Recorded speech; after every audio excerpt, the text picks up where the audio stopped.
How would you like to learn to live to be 100 years old? Me personally, I don't want to live that long. If I'm going to be all fragile and frail and forgetful at 36, I'm already forgetting everything. But what if you could live to be 100 and still were self-sufficient, where you didn't have to rely on other people to take care of you? The book Ikigai talks about how to live a long and happy life, and I want to do a review of this book.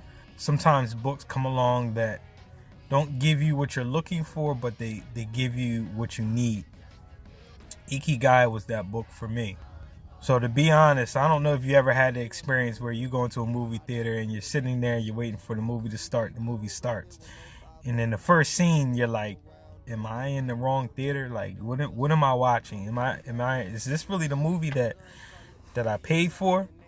That's how Ikigai started for me. I picked up the book wanting to learn how to live a happier life. I soon came to find out that the book was more so about how to live a longer life.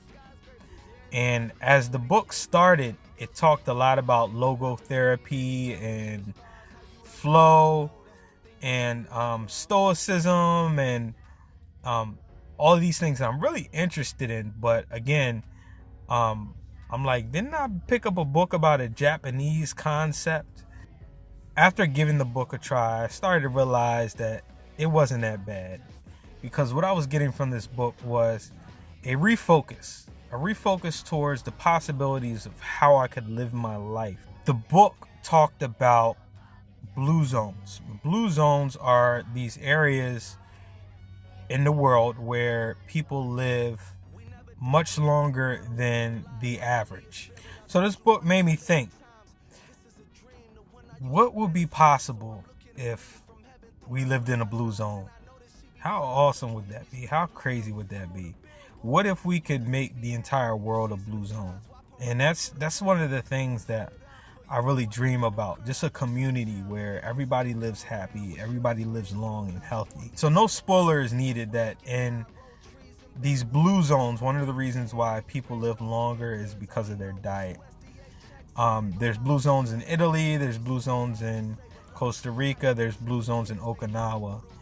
And they don't necessarily eat the same thing, but some of the similar things are that they eat mostly plant-based.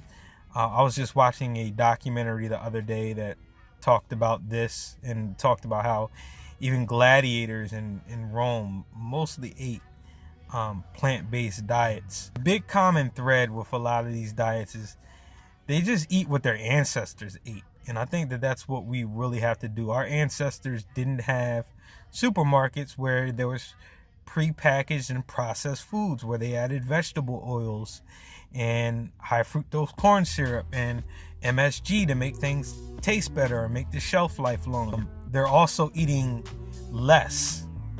And the book talks about fasting. Intermittent fasting is something that I do. And again, it just helped me refocus that, this is how I really want to live life.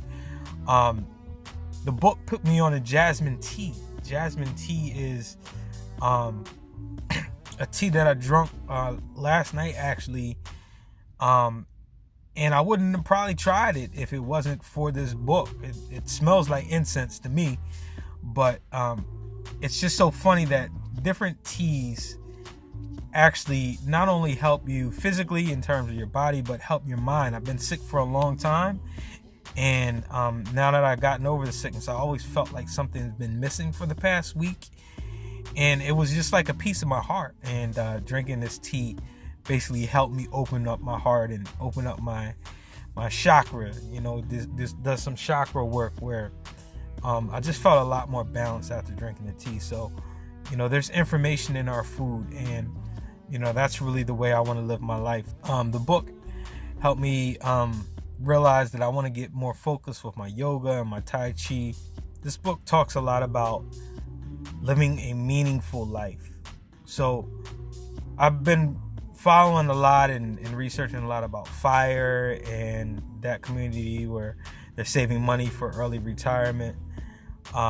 But one of the reoccurring themes with fire and Ikigai is that it's not about retiring. It's about getting to the point where you don't work for dollars. And I think that, that's one of the things in this society that we are plagued with, where we're working to get a check. So in these blue zones, across the world, there are people that are living to be 100 and they're still getting around. They're still working. They get up every day. They volunteer. Even if they're retired, they volunteer. They're working in their gardens. They don't stop moving. And that's because they get purpose and meaning out of the work that they're doing. And that's something that's really important to me. A lot of us, we walk around and we're depressed, and that's why. That's a big part of why. But most of all, the book helped me refocus on the concept of community, of really evaluating